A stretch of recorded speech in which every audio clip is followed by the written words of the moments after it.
Salutation to Om, that is of the nature of bliss, the primal cause, and is identical with transcendental undivided consciousness, which shines like a mirror, reflecting the wonderful picture of the universe.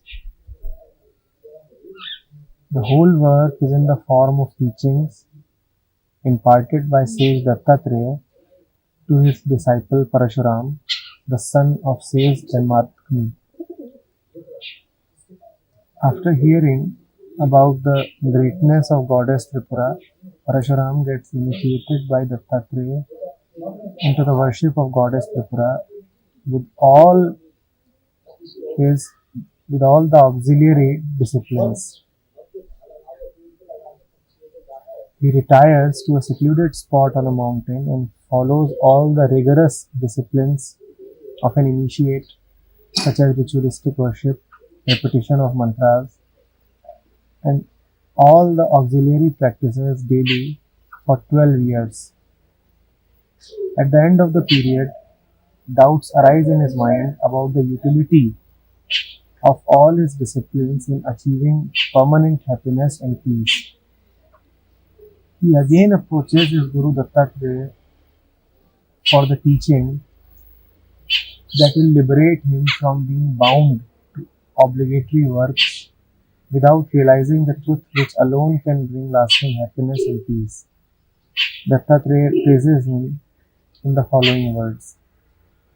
O son Bhargav, Parashuram, you to whom a perception of this kind has come, like the acquisition of a boat by a person who is sinking into the ocean, are indeed fortunate. So much alone is auspiciousness that one who is associated with religious rites raises himself up to the highest purified state. That goddess Tripura is of the nature of the state of the heart, since she manifests as consciousness therein in everyone. She, manifesting within the heart in the form of discriminating perception or buddhi in a devotee who has taken refuge in her without any other person as recourse, can liberate him quickly from the snare of death. O Parashuram, but you are blessed since you have arrived at good fortune. Investigation is indeed the basis of everything. Know that in every way it can become the foremost ladder in reaching the great mansion of supreme felicity. Without proper investigation, how can there be attainment of happiness, and by whom? Duly worshipped, the supreme deity, being pleased, takes the form of investigation in the space of the heart of the devotee, as the sun in the outer space. So we have Parashuram, the disciple of Dattatreya, and Parashuram performs all the ritualistic worship for a period of 12 years, lives at a secluded spot, does all that one can do. But even after 12 years, a doubt remains in his mind as to whether he has really arrived.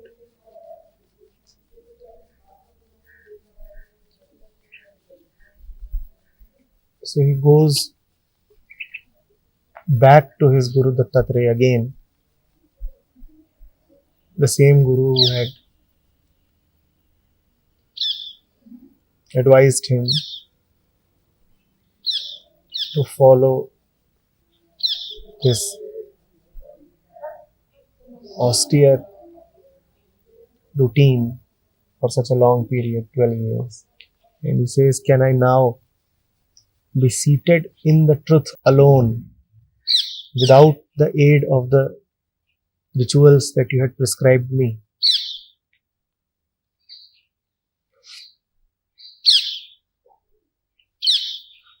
The Guru is delighted. He says, wonderful.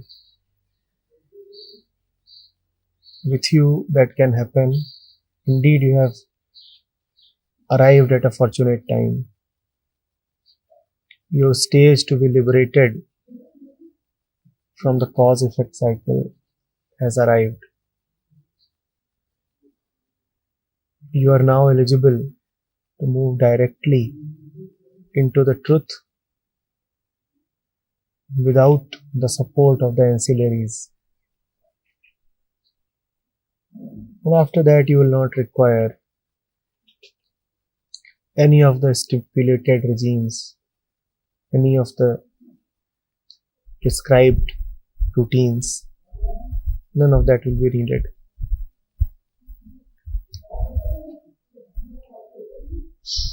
It takes 12 years to be eligible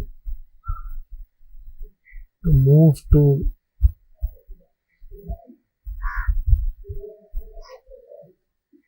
a stage where the daily strict, severe, austere regimen can be done away with.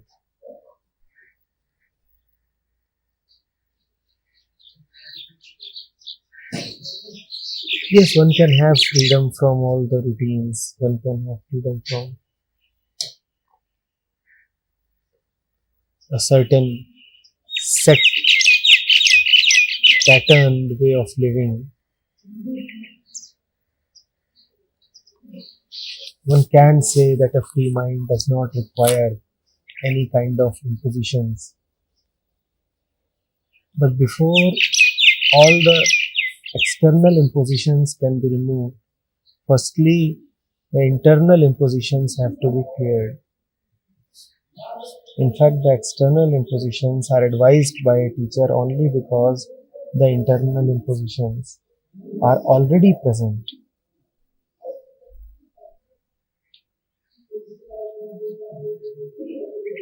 But then there is the rare student like Parsurama who proves his eligibility, who says that I have done all that you wanted me to do. Daily worship, severe penance, all that you wanted me to do daily I have done. I have never compromised. Not for a day have I been flaunting in obeying your orders. But still, after having done all that you told me to do, I do not really see that I am yet there. And then, when the student is so steadfast, so devoted, then the teacher has no reason to tell the student to go on and on and on. The student has already invested all that he had, 12 long years of daily sacrifice of the self. There is hardly anything left now with the student. The only thing that is now standing between the student and the truth is the pattern itself. What needed to be sacrificed has been totally sacrificed now. Just the pattern of sacrificing is remaining. The Guru is delighted. He says your time has come. Even that pattern can be removed now. That pattern is the last vestige of the self that is left now. We can remove that. And that last remnant cannot be removed by following another pattern. The rituals that I suggested, they cleared away everything that they could. Now what is remaining is just the ritual itself. Like the disease having been taken care of. What remains now is the medicine itself. The time has come to take you off the medicine. But not another medicine can be used to get rid of this one.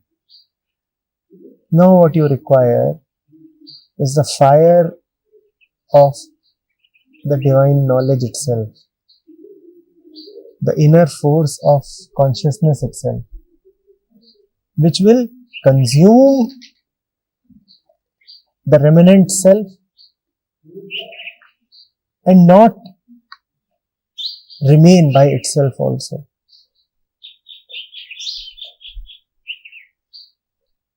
The entire text, the Gyan Khand of Tripura Rahasya, is that final burning of the self. But as you proceed to listen to this, you must remember something. That knowledge can be useful, divine knowledge coming from holy scriptures can be useful only to those who first declare, exhibit their eligibility. The Gyan Khand was narrated to someone who was not found wanting in all manners of self-sacrifice. He had become totally ready. And then this last thing happens. Unless you are totally ready, this will not have the right effect upon you. Are you ready?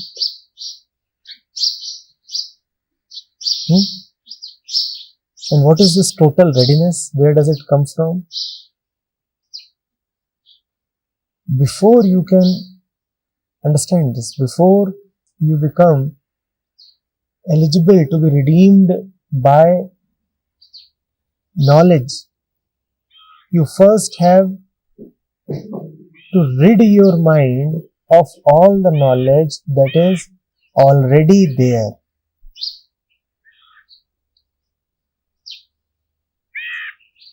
None of us is free or empty of knowledge. We all are carrying lot of knowledge within us, beliefs, concepts, everything, the worldviews, everything.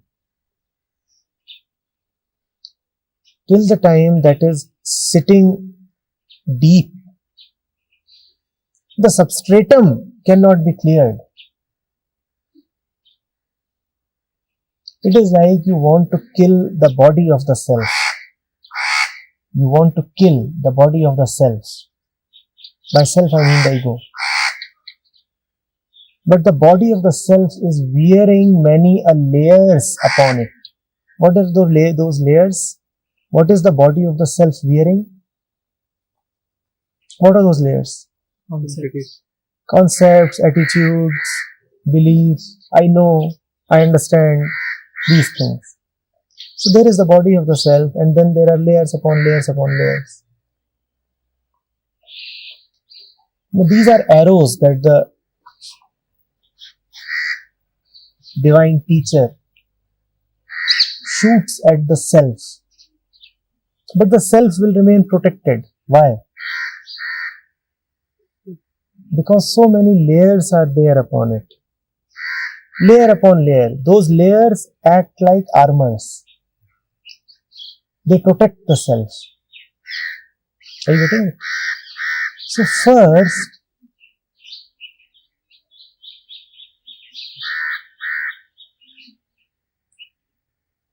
routines have to be followed. This 12-year period is a period of following prescribed regimens, following prescribed routines. What do those routines do? Yes, what do those routines do? What do those routines do? At least they clear the first layer of conditioning. Are you getting it? They do not clear away the self. The body of the self remains. The root of the self remains. The I tendency remains. But they keep clearing away all that the I tendency wants to cling to. Understand this very clearly.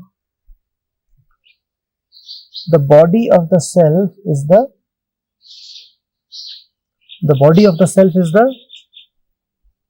quickly I tendency. The soul of the self is the Atman. What is the body of the self? The I tendency.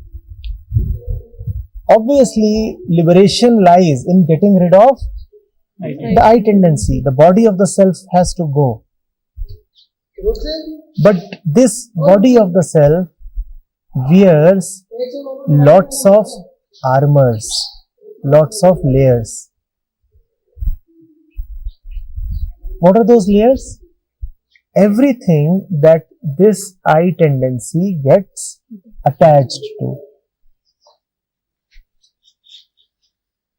The utility of following regimens, the utility of things like regular self-observation, the utility of things like study of wisdom literature, or regulation of food, or regulation of your entire daily routine. These keep on taking away the objects that the I tendency gets attached to. That is what you call as penance or tapasya. Tap means burning away of something. What are you burning away? You are burning away layer after layer those objects that I tendency can possibly get attached to. So if it gets attached to food, it does. Then what do? You prescribe a routine in which foods don't have a place. Initially, there would be craving for that. But slowly, there is a realization that I am doing well. Even without that kind of food, I am doing well. The moment that realization comes, one layer is gone. That layer existed because you thought that I meaning you, because that is what you think of yourself as, my I, aham. That layer existed only because you thought that without that layer, the I will lose something. A part of me will get reduced. Are you getting this? So now that is gone. Now next, the Guru may tell you to not to read certain kind of material or watch certain things for entertainment, for pleasure, maybe the useless TV shows that we get attached to, or many other things. Now again the same thing happens. Initially, when you follow that prescription, there is something within that revolts. And you actually feel as if you have been diminished. Some part of you is gone. But if you are true to your promise, if you remain steadfast to the word that you give to the Guru, and you say, no, once I have said that I will not do this, I will not do this, then after a while you realize you are doing well, even without that thing. This realization is the disappearance, the total disappearance of this layer. That layer will never come back again, never. Because you have realized that you are unnecessarily wearing that layer. That you are hale, hearty and healthy even without that layer. When I am doing so well, even without something, then carrying that thing surely cannot be called wise. So that is gone. One more object has been reduced to which the I could have possibly clinged. You have become lighter.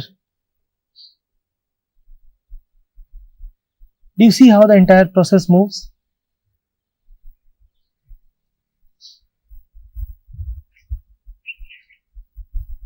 And then, layer after layer, you keep getting rid of the objects.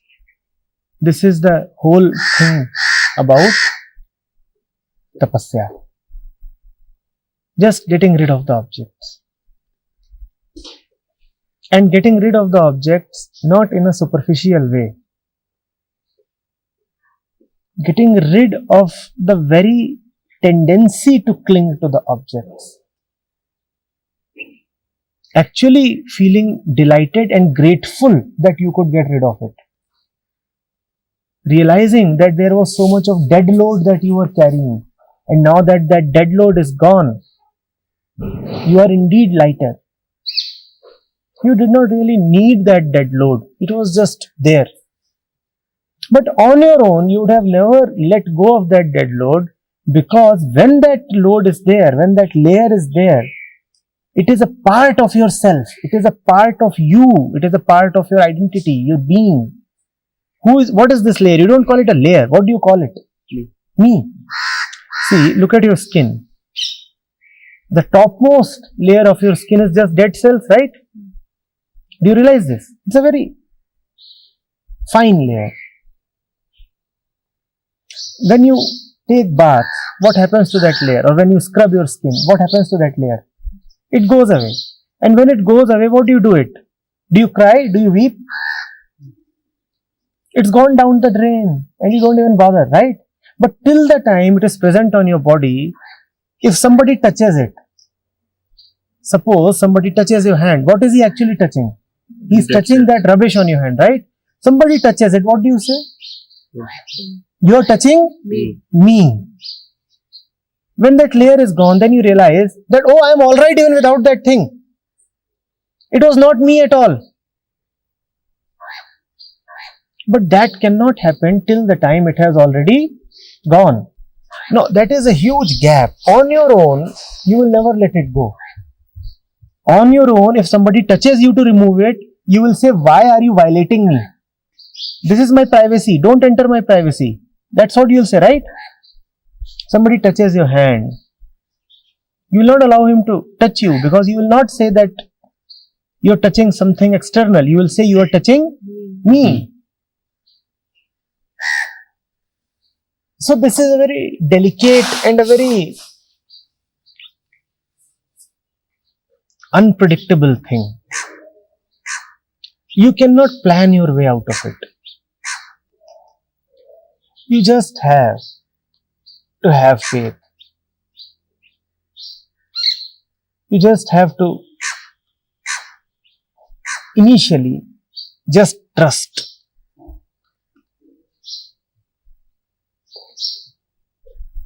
You may as well come up with a logic. I am scrubbing my skin. What if the entire thickness of the skin comes off? What if the muscles and the bones also go away? And you will surely have doubts, and this kind of a doubt can arise. That my teacher has told me to daily clear off this thing. But if I am clearing this off, what if something bad happens to me? And there can be no proof. Nobody can give you a proof. The proof lies in the doing itself. You have to actually try it. You have to try it and see for yourself that nothing bad is happening to you.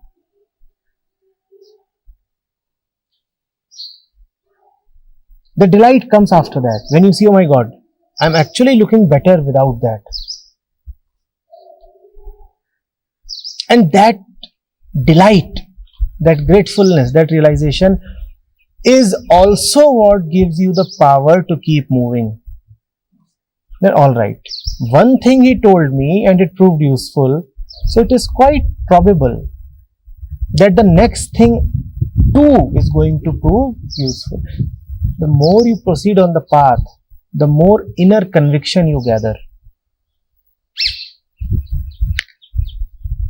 The less you move on the path, the more difficult it is for you. It's a very strange thing. So it will be most difficult in the beginning. It will be most difficult.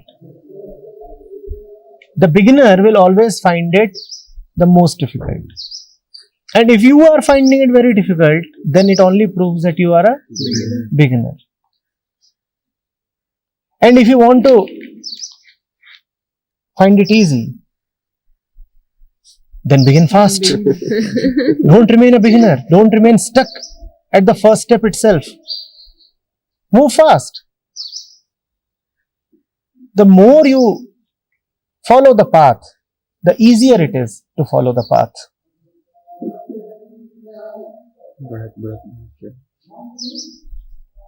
Getting it?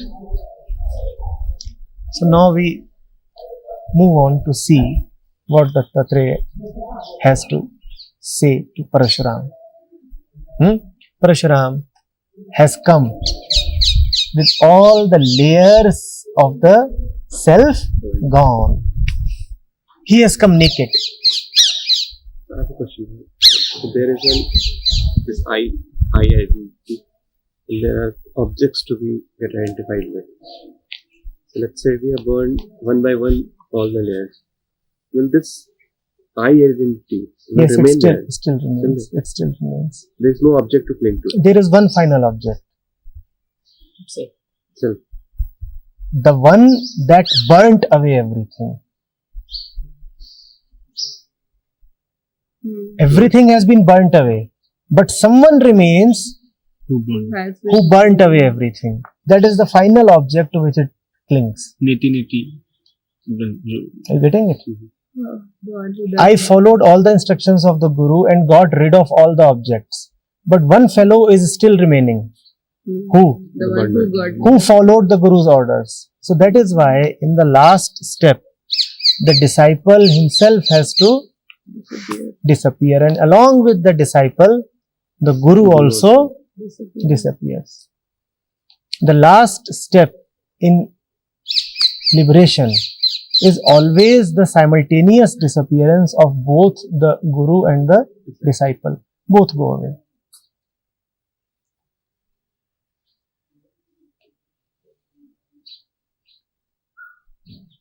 Getting clear?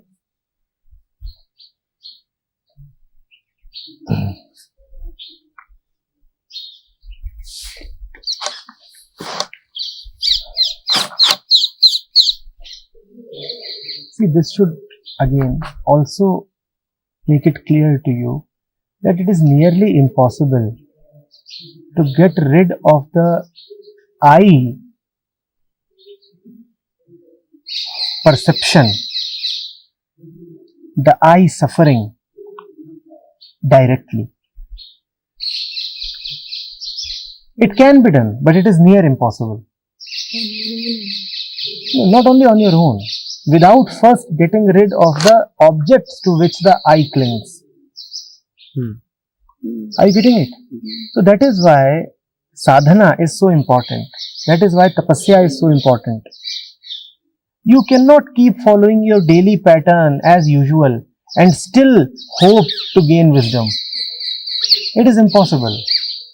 If someone tells you that you can continue to act exactly in the same grooves as you used to, as is your want, that your daily routine will consist of the same activities and the same people and the same thoughts and the same movements as it always has been, and yet something can change in your life, then he is just making false promises. These cannot be realized. It cannot happen.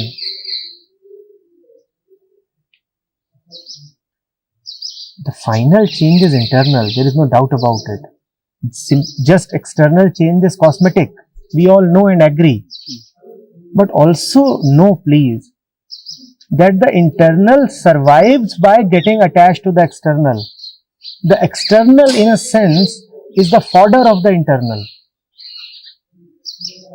And you do not yet have enough of the force of the self, Atmabal, to remain safely inwards even in the presence of all external temptations.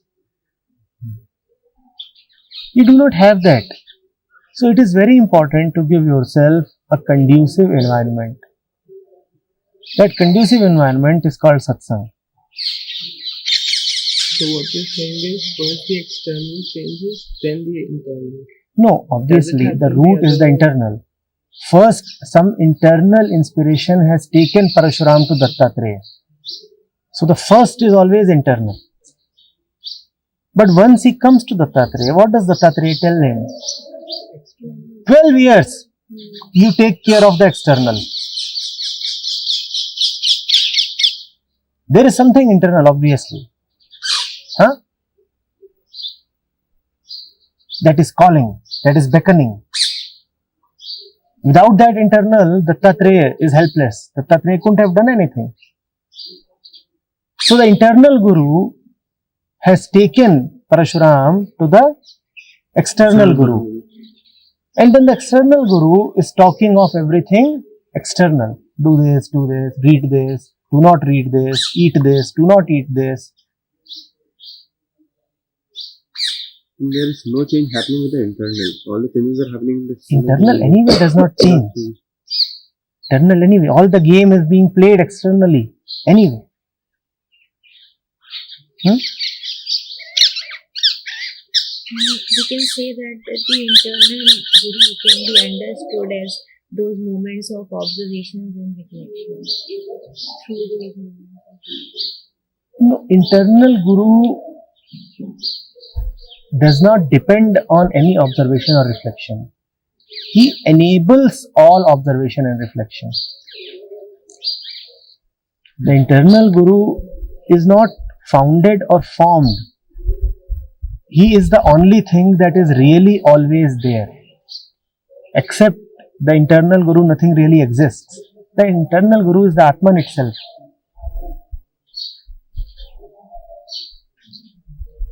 The question is, does the mind listen to that internal one? Does the mind listen that? The observations, the daily reflections, these things, they take care not of the internal one, but of the monkey mind. They are there to engage the mind. Is that clear? Not very clear. Clear?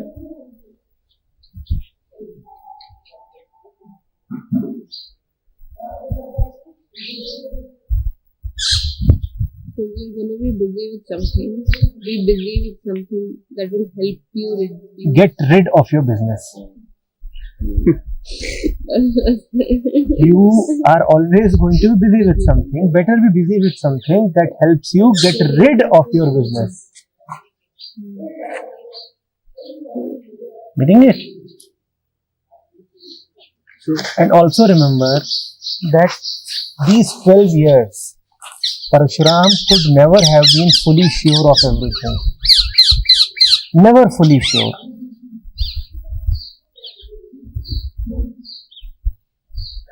Because a few of the layers are still there, because the basic body of the self is still intact. Yet he is proceeding. So those 12 years, a slight discomfort is always present. Do not feel guilty if you find yourself doubting a few times. You are not doubting. It is just that the doubts are still there. Understand the difference. You do not need to blame yourself. You are not doubting. Just that the process is still not so advanced that all the doubts can be cleared away. So the doubts are still there. So remain easy with yourself. You find yourself doubting, you find yourself cursing, it's okay.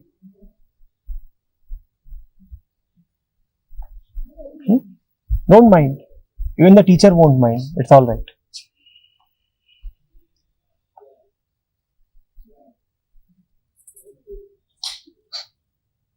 Clear?